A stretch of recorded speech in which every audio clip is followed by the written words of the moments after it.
एक बार फिर से आपका स्वागत है दोस्तों। बंगाल चुनाव रोमांच से भरपूर होता जा रहा है। चुनाव की तारीख फिलहाल तय नहीं है, लेकिन उससे पहले होने वाली उठापटक से राजनीति रोज नई करवट ले रही है। 3 जनवरी को असदुद्दीन ओवैसी और अब्बास सिद्दीकी की मुलाकात के बाद साफ हो गया था कि दोनों साथ मिलकर चुनाव लड़ेंगे, लेकिन पीरजादा सिद्दीकी के नई राह पर चलने का फैसला ओवैसी के लिए बंगाल में एंट्री का सपना पूरा नहीं होने देगा। अब्बास सिद्दीकी लेफ्ट और कांग्रेस गठजोड़ का हिस्सा बन रहे हैं। उनके इस फैसले से ओवैसी ही नहीं, ममता दीदी भी नई मुसीबतों का सामना कर सकती है। दरअसल 28% मुसलमानों के समर्थन का दावा करने वाली ममता बनर्जी के लिए अब्बास सिद्दीकी का लेफ्ट और कांग्रेस के साथ जाना भारी पड़ सकता है।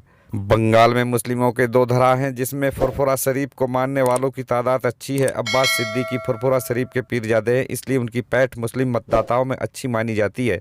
बीजेपी ममता पर मुस्लिम तुष्टीकरण का आरोप लगाती है, वहीं मुसलमान की हिमायती पार्टियां ममता पर उनकी अनदेखी का आरोप लगाती हैं।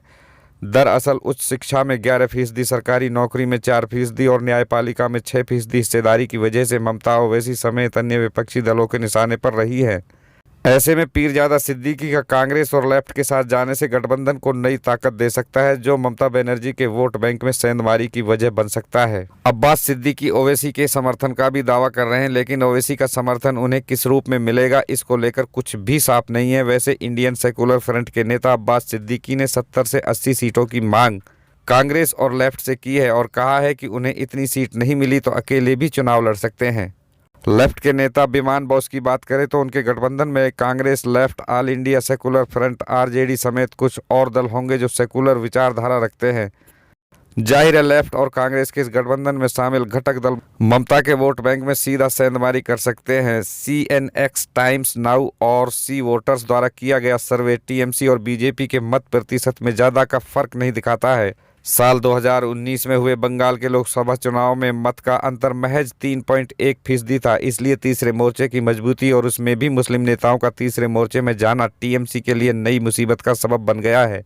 साल 2019 के लोकसभा चुनाव में बीजेपी को 40.2% और टीएमसी को 43.3% मत प्राप्त हुए थे। लोकसभा सीट पर मिली जीत को विधानसभा चुनाव में मिली जीत के तौर पर देखा जाए तो टीएमसी को 158, वहीं बीजेपी को 128 सीटों पर जीत मिली थी। नया समीकरण जमीन पर कारगर होता है तो मुस्लिम बाहुल्य 65 सीटों के अलावा अन्य सीटों पर भी ममता दीदी को तीसरी बार सत्ता तक पहुंचाने में बड़ी मुश्किलें पैदा करेगा।